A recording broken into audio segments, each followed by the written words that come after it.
Hari ini tema kita diambil dari bahasa Jawa, Tepo Seliro.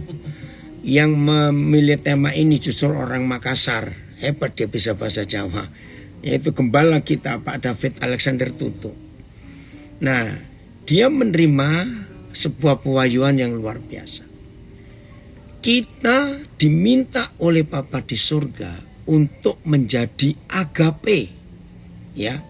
Jadi bukan sekedar memiliki agape, tapi Tuhan ingin saudara dan saya itu menjadi agape itu. Wah, ini kan keren sekali. Nah, saudara kita David mendapat pewahyuan untuk menjadi agape. Itu harus lewat filio. Ya. Saya ulangi, untuk menjadi agape harus melewati filio. Rina, terima kasih untuk doamu. Betul, Tuhan itu luar biasa. Filio itu kasih persaudaraan. Ya, antar sesama teman, sahabat, ya. Nah, saudara, di antara semua yang Tuhan Yesus ajarkan kepada kita, di antara semua yang Tuhan Yesus ajarkan kepada kita, ternyata satu yang paling si kunyuk itu benci. Apa itu? Mengampuni. Nah, agape itu sangat nyata. Bentuk konkretnya adalah mengampuni dan selalu mengampuni. Maka itu kenapa hanya Tuhan Yesus. Nah, di sini kita melihat mengapa hanya Tuhan Yesus, satu-satunya pribadi di alam semesta ini. Alam semesta loh saudara. Ya. Yesus Kristus Tuhan adalah satu-satunya pribadi di seluruh alam semesta ini yang mengajarkan kalau kamu mengampuni itu gak cuma 7 kali, tapi 70 pangkat 7. Jadi 70 kali 70 kali 70 kali 70 sampai 7 kali. Dan itu kalau dihitung, kalau gak salah, bisa-bisa itu 8 triliun kalau nggak salah. Coba saudara hitung 70 pangkat 7. Nah, mengapa hanya Tuhan Yesus satu-satunya pribadi di alam semesta ini yang berkata kalau kamu mengampuni harus 70 kali 7 kali.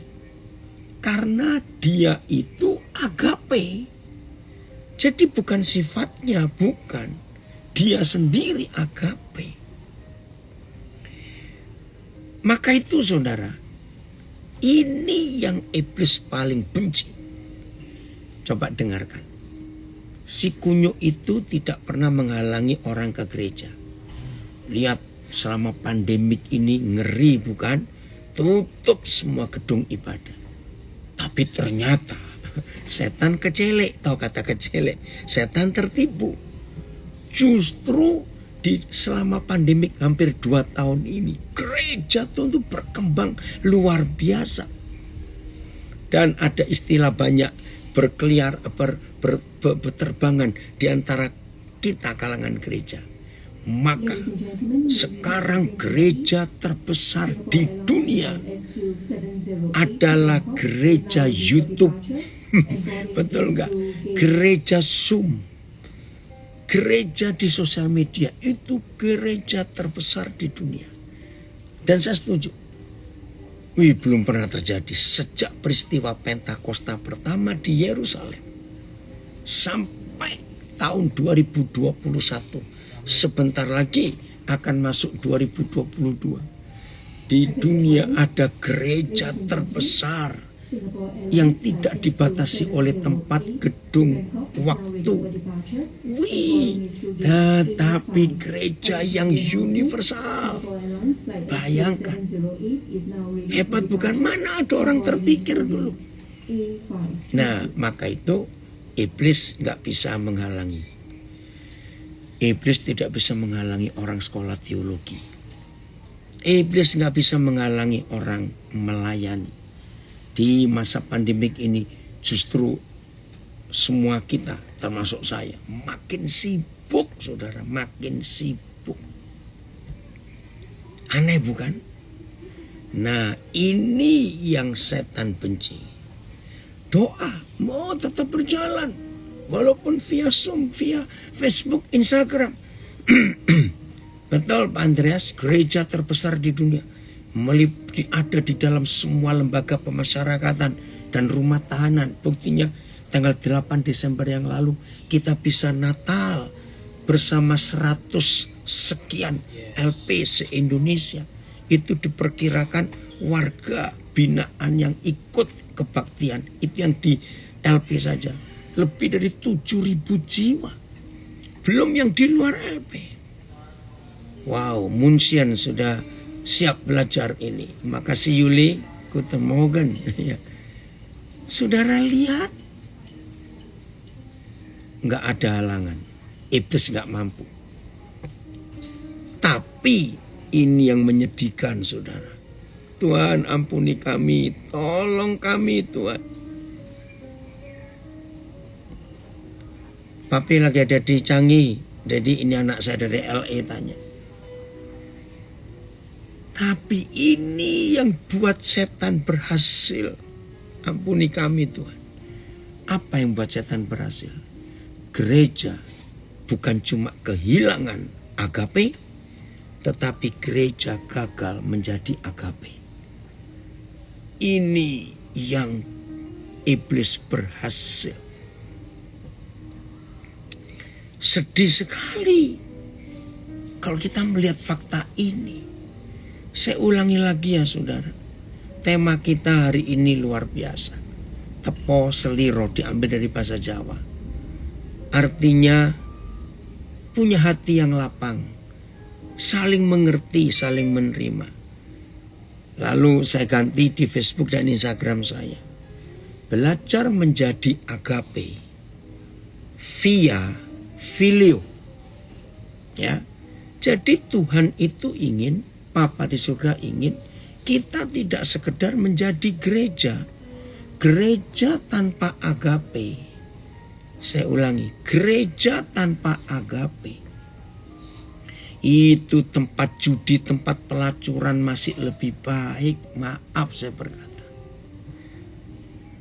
Dan iblis berhasil. Gereja tidak menjadi agape.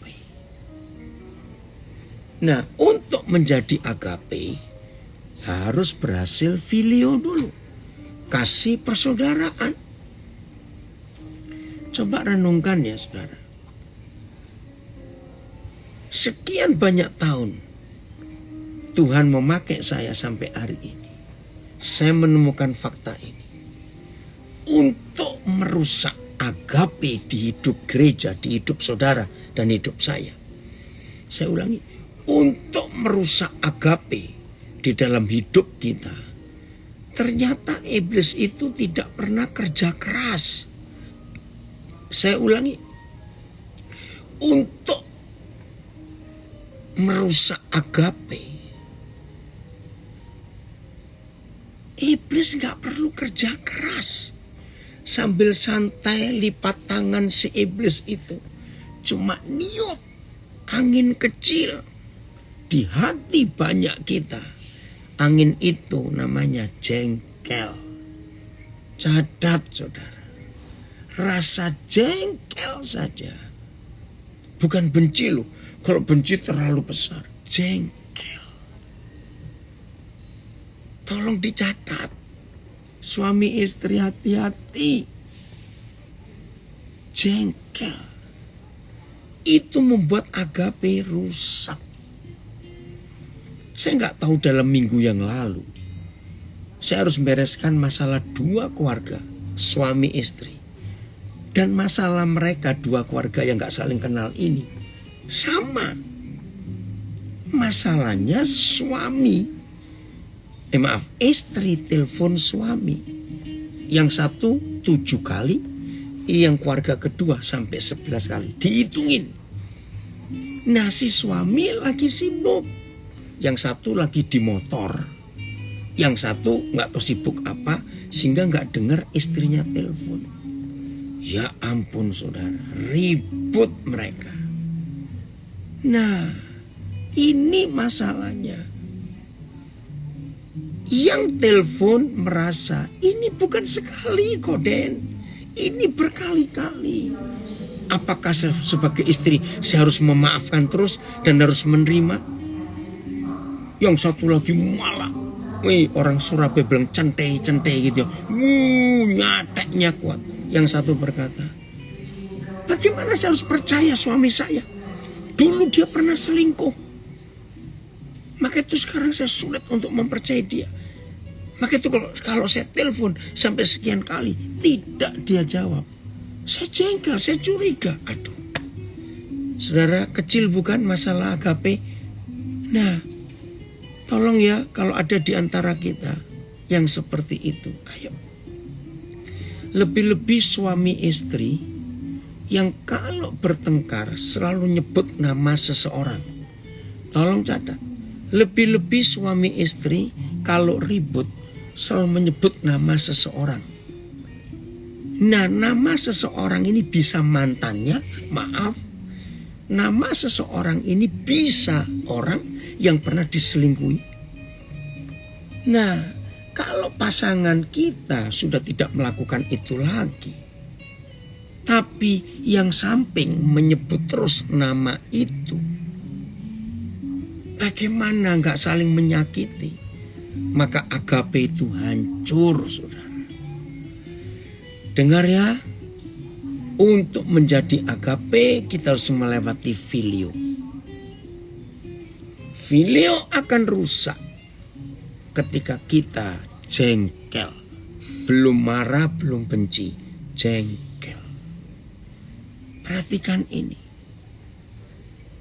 Saudara, ayolah, makin tua usia kita, seharusnya kita ini makin pintar dan makin dewasa dan makin matang. Jangan makin tua kita makin seperti anak kecil, gampang tersinggung.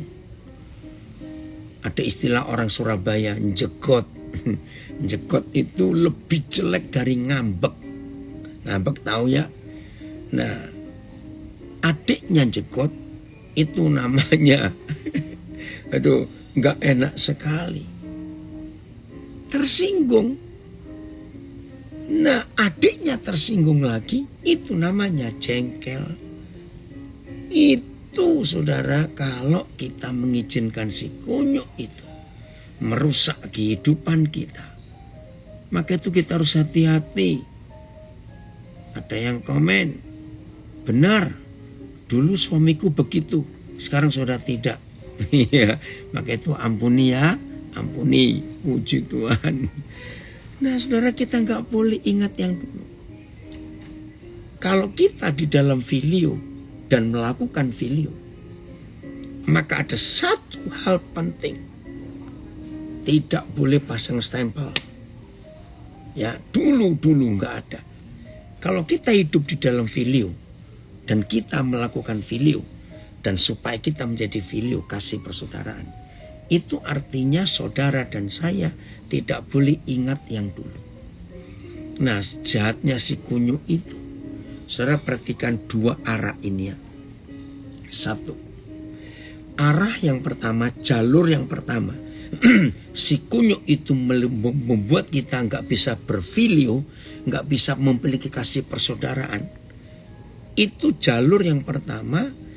Kita dibuat ingat terus kesalahan orang itu. Kesalahan suami, kesalahan istri, kesalahan saudara, kesalahan tetangga. Itu dibuat ingat terus. Nah, kalau sampai kita nggak berhasil, iblis nggak berhasil merusak filio kita dengan jalur pertama, ya, maka si kunyuk akan membuat jalur kedua untuk merusak. Jalur kedua ini lebih berbahaya daripada jalur pertama. Jalur kedua adalah kalau saudara itu punya sahabat baik dengan seseorang atau lebih.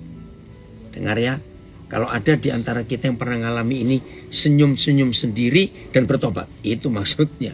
Ya, kalau ada di antara kita punya sahabat baik, seorang atau lebih. Nah, sahabat saudara itu disakiti oleh seseorang yang saudara tidak kenal. Hati-hati. Aneh. Nah, bagaimana orang yang kita tidak kenal, yang saudara tidak kenal, tapi orang itu menyakiti sahabat saudara, dan sahabat baik saudara itu cerita kepada saudara tentang si A yang saudara nggak kenal. Kurang ajar nggak si kunyuk itu? Ngerti maksud saya? Jalur kedua ini, akhirnya saudara ikut nggak suka dengan si A yang notabene saudara nggak kenal si A. Ngerti maksud saya? Maka itu saya sebut hati-hati dengan dua jalur ini. Jalur yang pertama yang iblis buat untuk kita tidak punya filio, kasih persaudaraan. Ketika kita selalu diingatkan kesalahan orang itu di masa lalu. Puji Tuhan kita menang. Kita nggak pasang stempel. Ya, maka itu hati-hati yang ngomong dasar kamu, nah rusak itu sudah. Kalau kita hidup dalam filio, maka kita nggak boleh ingat-ingat kesalahan dia masa lalu. Kalau si kunyuk melihat saudara tidak berhasil dengan jalur pertama, maka dia pakai jalur kedua. Sahabat baik saudara disakiti oleh orang yang saudara nggak kenal. Lalu sahabat saudara cerita kepada saudara. Aneh. Saudara bisa ikut jengkel kepada orang yang saudara nggak kenal. Tapi orang yang saudara nggak kenal itu menyakiti sahabat baikmu. Nah, ada yang komen di sini. Kenapa? Ya karena orangnya ngomong terus. Tentang orang itu, si A itu tadi. Wih saudara, maka itu kita harus hati-hati. Nah, jalur ketiga, tapi ini jarang, kecil lah. Apa itu? Kekuatannya. Tapi harus hati-hati. Dibuat jengkel dengan kelakuan seseorang yang seharusnya nggak penting. Tapi karena merasa dirugikan, ya, karena merasa dirugikan, maka orang itu nggak terima. Kok kamu buat itu? Kenapa? Ini ada komen dari Jogja. Kadang orang-orang yang taat mendengarkan firman-Nya bisa dipakai si kunyuk untuk ada di jalur kedua itu. Betul. Maka itu hati-hati. Ngeri ya saudara. Waduh, sudahlah. Kalau saya pakai istilah di dunia persetanan itu liciknya luar biasa. Ya kan ada dunia persilatan, ini ada dunia persetanan. Licik sekali. Hal-hal kecil bisa diperbesar. Di dalam pengalaman saya bertemu banyak orang. Ada orang yang baru menikmati pekerjaan Roh Kudus yang dahsyat. Dan sedang menikmati. Wih, luar biasa. Tiba-tiba ada orang yang buat dia jengkel. Ngeri. Maka pekerjaan Roh Kudus yang dahsyat itu hancur di orang itu. Karena dia jengkel atas perbuatan seseorang. Nah kan rugi. Rugi besar. Coba perhatikan ini. Maka itu kenapa satu-satunya ayat dalam seluruh Alkitab, cuma satu ayat, enggak dua, enggak tiga, yang Tuhan minta, Papa kita minta, jaga lebih daripada apapun juga yang patut kita jaga. Apa? Hati kita. Sedih saudara. Saya ulangi lagi ya, supaya kita nggak dibodohi lagi oleh si kunyuk. Gereja setan gak pusing. Sekolah teologi, setan gak pusing. Doa pagi, doa malam, doa puasa, setan gak pusing. Aktif pelayanan, setan gak pusing. Biarin, dan tetap ada. Tapi yang si kunyuk itu gak suka adalah kalau saudara dan saya bisa hidup sebagai agape. Ngerti ya? Seperti Papa di surga. Nah, untuk menjadi agape harus lewat filio, kasih persaudaraan. Nah, ini dia. Nah, ini yang iblis rusak. Filio bisa rusak hanya karena satu hal kecil, jengkel. Maka itu jaga hati saudara dan hati saya. Jangan mau dibuat jengkel dan dikirimin sampah-sampah. Ada yang komen, kok bisa ya? Karena bukan urusannya, kenapa jadi ikut benci? Nah, itu loh kerjaan si kunyuk. Aneh ya, tapi ini betul. Jalur kedua tadi saudara. Ada lagi yang ngomong, kenapa ya ada orang yang sabar, tapi ada orang yang mudah jengkel. Nah, orang yang sabar, dia sudah mulai mendekati untuk jadi agape. Orang yang tidak sabar, mudah jengkel, orang itu yang jadi langganan si kunyuk. Ya, jadi kalau si kunyuk tahu di antara kita yang sedang belajar firman saat ini ada orang yang paling mudah dilempari jengkel oleh si iblis, maka iblis jadikan orang itu customernya. Catat. Maka iblis jadikan orang itu langganannya. Maka iblis jadikan orang itu membernya. Aduh, kalau member restoran gratis enak, member hotel gratis enak. Lah ini membernya si setan, yaitu member kejengkelan. Kenapa? Rugi saudara, rugi. Maka itu jaga hati kita. Saya minta serius dalam kasih Yesus. Sebelum kita jadi langganan si kunyuk, jadi member dan kliennya si kunyuk, jaga hati kita. Kita buka ayatnya. Amsal 4 ayat 23. Papa tolong kami. Ngeri betul Senta. Ada loh orang jadi customernya setan, langganan setan. Ya. Rina, si kunyuk itu bisa merusak siapa saja kalau kita memberi dia peluang. Betul. Jadi jangan kita dikalahkan. Ya. Jagalah hatimu. Amsal 4:23. Jagalah hatimu dengan segala kewaspadaan. Karena dari situlah terpancar kehidupan. PS, jagalah hatimu baik-baik. Sebab hatimu menentukan jalan hidupmu. Nah itu dia. Hati ini menentukan jalan hidup kita. Ya, jelas ya saudara. Jangan kita mau kalah FAYH-nya. Bila coba FAYH. Yang terutama sekali. Wah ini. Jagalah hatimu.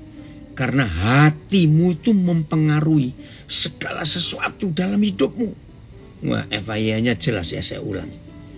Yang terutama sekali, jagalah hatimu karena hatimu mempengaruhi segala sesuatu dalam hidupmu. Jadi kalau ada di antara saudara, hatinya masih selembut tahu Jepang. Saudara tahu nggak tahu Jepang? Beda loh, tahu Jepang dengan tahu kedelai itu beda. Dengan tahu nagarinya Pak Nelson beda juga. Tahu Jepang itu sangat lembek, saudara. Sangat, fragile. Baru disentuh, pecah. Nah, kalau ada di antara saudara yang sedang belajar ini, hatimu seperti tahu Jepang, ganti jadi hati tahu Kediri. Tahunya Pak Nelson, yaitu yang tahan banting. Jadi disinggung orang, disalahi orang, ya, dirusak orang, jangan terpengaruh, biarin saja. Maka saudara nggak akan jadi langganan si kunyuk. Berarti kita menjadi orang yang hebat. Nah, dari situ latihannya, agape. Baik, ini ayat emas, ayat topik, ayat tema yang saudara kita David Tutu berikan. Ibrani 13. Woi, ada yang dari Cirebon. Tahu gejrot. Oke. Ya betul, tahu gejrot itu agak alot ya karena kering. Tapi enak, makasih Sen. Ya. Jadilah tahu gejrot yang tahan banting. Digejrot pun tetap tahu, nggak hancur. Ya. Oke, Pak Syuman sudah lama loh Koden nggak dengar kamu. Ini ada komen dari Surabaya. Bagi yang tahu kebenaran, berarti alasan nggak bisa melupakan kesalahan, termasuk memberi stigma, memberi stempel. Nggak bisa berubah itu orang. Lebih kepada nggak mau ya Koden. Betul. Bukan ke alasan nggak bisa. Iya. Kita nggak mau. Kita itu bukan nggak bisa mengampuni. Nggak mau. Itu dia. Oke Raymond. Ya. Thank you. Ini saudara saya hebat ini dari Bandung. Oke. Lihat Ibrani 1. Ibrani 13 ayat 1 sampai 4. Sampai 3. Peliharalah kasih persaudaraan, filio, ya. Peliharalah kasih persaudaraan, filio. Jaga. Jangan lupa memberi tumpangan kepada orang. Sebab dengan berbuat demikian beberapa orang dengan tidak diketahuinya telah menjamu malaikat-malaikat. Filipus coba ayat 2 ini pakai berapa terjemahan? Oh, ayat 3. Oke ya, ayat 2. Ayat ingatlah selalu untuk memberi tumpangan kepada orang-orang asing. Karena dengan melakukan hal itu, beberapa orang telah menjamu malaikat-malaikat tanpa mereka sadari. TL, janganlah kamu lupakan memberi tumpangan kepada orang. Karena dengan perbuatan yang demikian orang sudah memberi tumpangan kepada malaikat dengan tiada setahunya. PS, jangan segan menerima. Wih, PS-nya beda. Jangan segan menerima di rumahmu orang-orang yang belum kalian kenal. Wih, luar biasa. Sebab dengan melakukan yang demikian, pernah orang tanpa menyadarinya telah menerima malaikat di rumahnya. Terima kasih, nggak dikenal loh. Oke, TSI. Ingatlah ini. Hendaklah tiap-tiap pintu rumah kalian sering terbuka bagi siapa saja yang memerlukan tumpangan. Maaf, ini saya hanya cerita. Saya lakukan ini sudah puluhan tahun, saudara. Sudah puluhan tahun. Ya, yang masih ingat dulu kami pernah tinggal di Jalan Musi nomor 38 di Surabaya. Saudara, waktu itu belum banyak taksi, apalagi Gojek, Grab ya, itu nggak ada. Tukang becak yang banyak. Jadi kalau ada orang tanya, ya, maka orang yang tamu-tamu kami yang belum tahu, ini fakta. Berapa orang yang pernah tinggal dengan saya tahun 80-an itu akan tahu.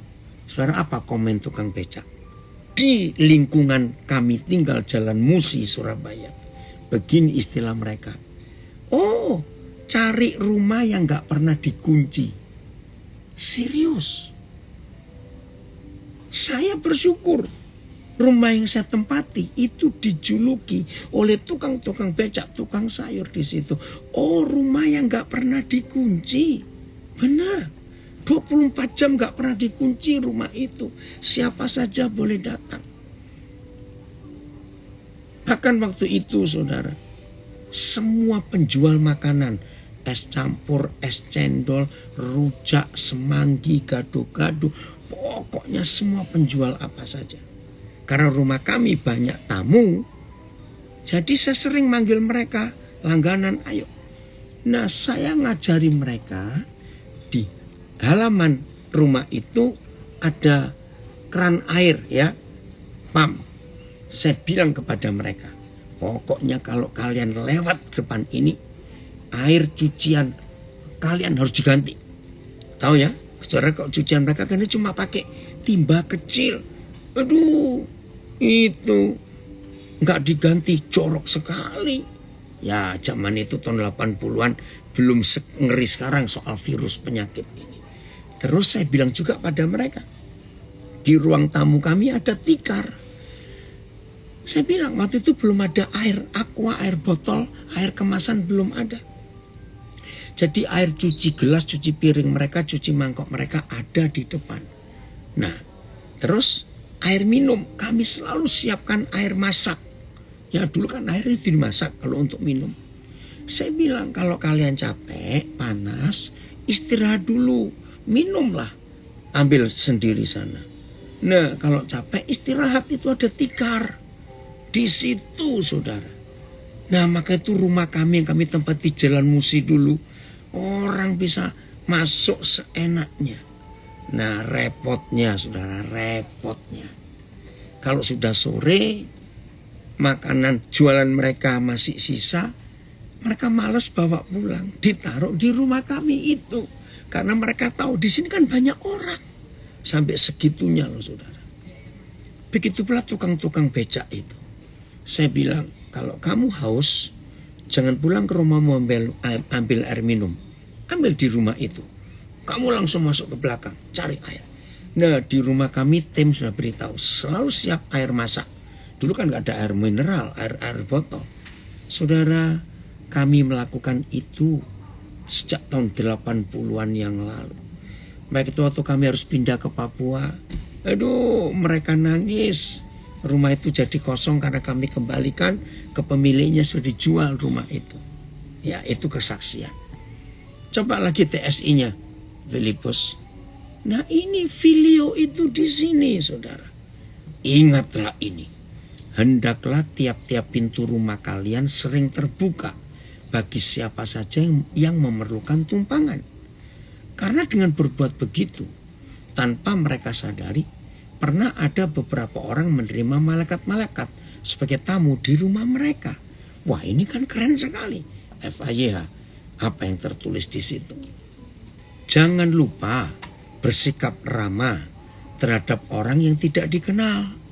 Sebab dengan berbuat demikian ada beberapa orang yang telah menjamu malaikat di luar pengetahuan mereka. Terima kasih Bapak untuk sikap ini. Nah saudara, memberi tumpangan filio itu ada dua. Sudah berapa kali saya ngajar. Satu, di rumah jasmani kita. Dua, di rumah hati kita.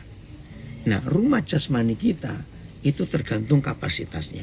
Kalau rumah kita tipe 36 atau tipe 21, jangan nampung 40 orang, ngawur itu, ngerti ya? Nah, rumah jasmani kita itu tergantung kapasitasnya sesuai luas rumah itu. Tapi yang luar biasa, ada rumah hati kita yang tak terbatas. Percaya, di rumah hati kita ini kita bisa nampung 2 juta orang. Kalau mau lebih silakan. Haleluya. Nah yang gak kenal pun ya harus seperti itu. Ayo Dan ikuti kamu. Jangan cuma tanya tepos selera itu apa. Itu bahasa Jawa. Ayo yang orang Sunda carikan. Bahasa Sundanya tepos seliro itu apa. Saling memahami, saling mengerti, saling menerima, tenggang rasa. Nah itu ayatnya Ibrani 13 ayat 1 sampai 3. Jadi dunia ini tidak membutuhkan ibadah-ibadah yang wah ataupun ibadah-ibadah yang liturgis, tidak. Dunia ini membutuhkan kasih agape yang nyata. Nah, prinsip Papa di surga, Jo, puji Tuhan kamu gabung walaupun telatnya. Prinsip Papa di surga itu begini. Saudara dan saya tidak bisa mengasihi Tuhan sebelum kita nggak punya musuh. Dengarkan kalimat ini. Kita tidak bisa mengasihi Tuhan sebelum kita nggak punya musuh. Artinya, selama kita masih punya musuh, maka kita nggak bisa mengasihi Tuhan. Nah, jangan berkata, Pak Daniel, saya tuh nggak punya musuh. Cuma saya masih jengkel dengan mertua saya. Saya masih jengkel dengan tetangga saya. Saya masih jengkel dengan orang itu. Nah, ini dia. Aduh, ada yang komen, zaman sekarang banyak pencuri dan penipu. Mana ada orang berani masukkan orang tak kenal. Saya sudah melakukan itu puluhan tahun. Nah, pencuri pun kalau masuk ke rumah saya sambut. Sudah makan atau belum? Ayo duduk dulu, kita bicara-bicara. Kenapa sih kamu jadi pencuri? Kasihan keluargamu kalau kamu ketangkap. Karena polisi sekarang pintar-pintar. Nah, saya sering memberi modal pencuri. Kalau masuk ke rumah saya ajak ngomong baik-baik. Ini waktunya. Kenapa? Yang tanya saya akan jawab di Facebook. Karena saya ini duta besar, bukan camat. Apa bedanya duta besar dengan camat? Ingat, ada hukum internasional. Di semua halaman rumah dan halaman kantor duta besar, negara mana saja, negara Islam, negara komunis, negara ateis, maka ada suaka politik, ada kekebalan diplomatik, ada immunity. Maka itu semua penjahat sejahat apapun, kalau bisa masuk ke halaman duta besar, maka aparat keamanan negara itu tidak boleh menangkapnya. Karena ini wilayah negara lain. Nah, kita ini duta besar, bukan camat. Maka itu harus berani. Kalau menerima ada maling masuk, jangan teriak-teriak maling, sambut dia. Itu saya pakai prinsip itu sejak tahun 70-an sampai hari ini. Maka itu rumah nggak pernah dikunci. Bahkan sekarang kami suami istri nggak ada di rumah. Kunci rumah, kunci kamar, kunci almari kami nggak punya. Kami tinggal. Siapa aja silakan, mau tidur, mau masuk, mau makan. Keren ya saudara. Nah, saya punya istilah begini. Kalau ada pencuri masuk, cari jiwa itu susah. Ini datang sendiri, ayo kita sambut. Itu prinsip saya sebagai anak Tuhan penginjil. Betul enggak? Apalagi masuk di dalam hati kita. Ya, jadi yang tanya tepo seliro tadi, itu bahasa Jawa, tenggang rasa, bisa menerima, bisa memaafkan. Oh, ini ada yang komen dari Balikpapan. Betul apa yang Pak Daniel saksikan. Kami pernah nemani nginap di hotel. Kami berempat. Dan saat saya mau kunci pintu kamar, Pak Daniel larang. Hah? Wah, luar biasa. Kalau kamu baik sama orang, tidak ada musuh. Betul. Nah, waktu saya keluar kamar, ya ini kebiasaan saya saudara. Karena kalau saya nginap di hotel itu pasti rame-rame. Walaupun saya dengan istri, kalau saya bawa anak-anak, saya akan buka kamar yang lain untuk anak-anak tinggal. Nah, kamar saya itu selalu jadi pusat anak-anak keluar masuk. Capek buka tutup kunci itu capek. Jadi saya bilang biarin. Bahkan kamar hotel saya ganjel toh supaya bisa orang keluar masuk. Dan itu uang saya, dompet saya, HP saya tinggal di kamar. Terbuka, nggak apa-apa. Apalagi sangat ada CCTV, ngapain takut? Makasih yang memberi kesaksian, karena pernah tinggal sekamar dengan saya. Serius. Maka itu, kalau Tuhan ada di hidup kita, hidup ini penuh damai. Ya, maaf saya tanya, tolong dijawab. Tuhan itu pernah mencurigai kita atau tidak? Ayo, maaf ini saya tanya, tolong jawab. Tuhan itu pernah mencurigai kita atau tidak? Mana ini kok nggak ada yang jawab? Ayo jawab dulu dong di Zoom, di Facebook, Instagram. Nah, nggak ada, betul, nggak ada. Nah, tidak pernah. Saudara, maka itu kita nggak boleh suka curigai orang. Terima kasih Bapak, Engkau tidak pernah curigai kami. Maka itu jahat. Oh, semuanya tidak pernah betul. Ayolah, itulah agape. Maka itu jangan suka curiga dengan orang, walaupun kita nggak kenal. Walaupun mungkin dia itu pencuri atau penjahat. Jangan mencurigai. Ada komen dari Surabaya. Wah, kesaksian yang seperti ini belum pernah saya dengar. Dan saya saksikan kebenarannya. Sepertinya baru ya Pak Pendeta melakukan. Puji Tuhan. Wah, saya melakukan sejak tahun 70-an saudara. Tuhan gak pernah mencurigai kita. Belajar percaya. Saya ngomongnya. Padahal orang-orang model kita ini patut dicurigai gak oleh Tuhan. Maafkan saya. Ayo ngaku. Orang-orang model seperti kita ini patut dicurigai gak? Nah, ini ada yang komen lagi. Oh, harusnya. Ya, ada yang komen di Zoom. Saya nggak tahu ini Joko siapa. Ya Allah, katanya. Betul apa yang dikatakan. Kami pernah nemanin, ya. Kami pernah nemanin papi nginep di hotel. Oh, sudah tadi itu ya. Loh, kok namanya? Oh, cuma dipindah itu. Ya. Karena kalau kita baik pada semua orang dan kita selalu diajarkan percayakan perlindungan Tuhan yang melebihi para penjaga dunia ini. Betul, kita ini patut dicurigai. Ya, nggak boleh jengkel aja, nggak boleh. Itu ya. Oke, ada yang memberikan tambahan ayat. Amsal 16 ayat 7. Jikalau Tuhan berkenan pada jalan seseorang, maka musuh orang itu pun didamaikan dengan dia. Amin. Betul. Jadi kita nggak boleh kalah untuk hal apapun juga. Nah, jadi saudara, kalau kita bisa hidup menjadi agape di dunia ini, luar biasa. Ayat terakhir dari saya, nanti Pak Ramon akan melanjutkan. Matius 6 ayat 14 dan 15. Inilah bukti. Woi Pak Daniel, terima kasih. Inilah bukti. Matius 6 14 15. Inilah bukti bahwa kalau kita hidup sebagai agape, harus berdamai dengan semua orang, nggak boleh punya musuh. Ayat 14 15. Ya.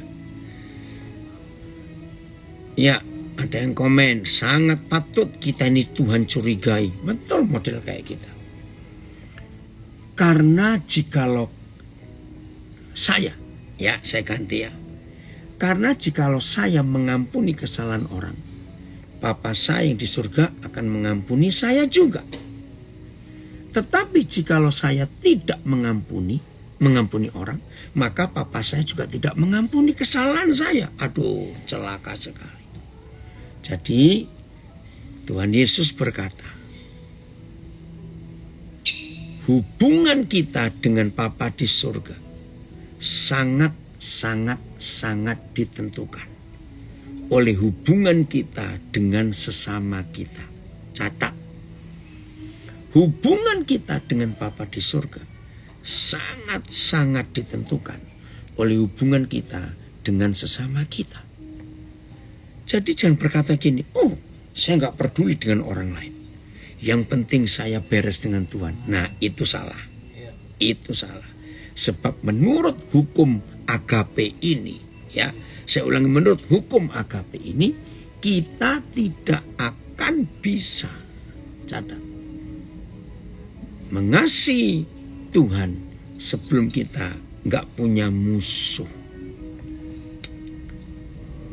Catat itu baik-baik. Nah, kita ayo yang gampang jengkel, jangan jadi langganan iblis lagi, jangan jadi membernya iblis lagi. Puji Tuhan. Renungkan firman ini, simpan. Ramon, ayo.